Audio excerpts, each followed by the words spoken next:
శివాయ గురవే నమః. జ్ఞానక్షం యూట్యూబ్ ప్రేక్షకులందరికీ కూడా స్వాగతం. దృష్టి దోషము చాలా శక్తివంతమైనటువంటిది. నరఘోషకి నరదిష్టికి నల్లరాయి అయినా సరే పగిలిపోతుంది అని కూడా మన యొక్క పెద్దలు ఊరికే చెప్పలేదు. చాలా శక్తివంతంగా ఉంటుంది ఒక నరుల యొక్క ఏడుపులు కానీ నరఘోష కానీ. కాబట్టి మీ యొక్క పిల్లలకైనా సరే దిష్టి తగులుతూ ఉంటుంది, అలాగే మీకైనా సరే నరఘోష వంటి ఇబ్బందులు సమస్యలు ఉన్నట్లయితే కనుక చాలా సులువుగా ఒక యంత్రం తయారు చేసుకునేటువంటి ప్రక్రియ నేను తెలియజేస్తాను. దీనికి భోజపత్రం కానీ రాగిరేకు కానీ కూడా అవసరం లేదు. ఒక తెల్లటి కాగితం తీసుకోండి.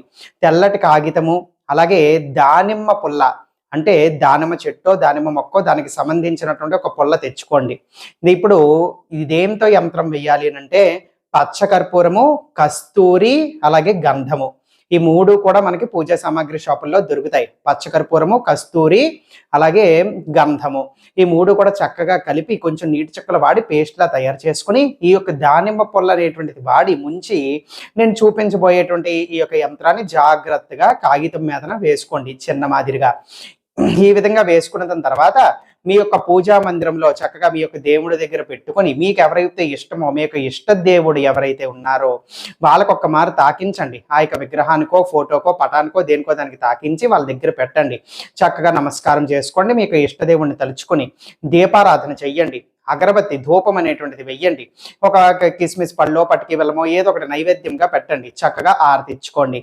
ఈ విధంగా ఇచ్చుకున్న తర్వాత ఒక గంట సేపు అయినా సరే దాన్ని అలాగే వదిలేసేయండి. వదిలేసిన తర్వాత ఇప్పుడు ఆ తెల్లటి కాగితం ఆ యొక్క యంత్రం అనేటువంటి తీసుకోండి.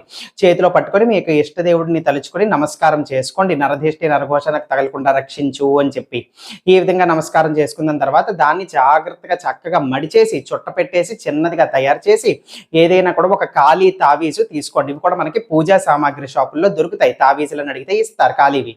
అయితే దాన్ని మూత అనేటువంటి తెరిచి దీన్ని ఆ యొక్క తావీజులోకి మిడిచి మూత వేసేసుకొని మీ యొక్క కుడి చేతికి కానీ మీ యొక్క మెడలో కానీ కట్టుకోండి. మీకు గనక పిల్లలు ఉన్నట్లయితే మీ యొక్క పిల్లలకి కూడా మీరు ఇది చేసి మీరే కట్టచ్చు. చంటి పిల్లలైనా సరే మీరే చేసి కట్టచ్చు. ఈ విధంగా చేస్తే నమ్మండి, ఎట్టి పరిస్థితుల్లోనే ఎలాంటి నరదిష్టి నరఘోష వాళ్ళని తాకనైనా కూడా తాకలేదు. నరుల యొక్క ఏడుపులు వాళ్ళు ఏడవనివ్వండి, కానీ అది మీ పట్ల ప్రభావం చూపించదు. అవి మిమ్మల్ని తాకనైనా సరే తాకలేవు.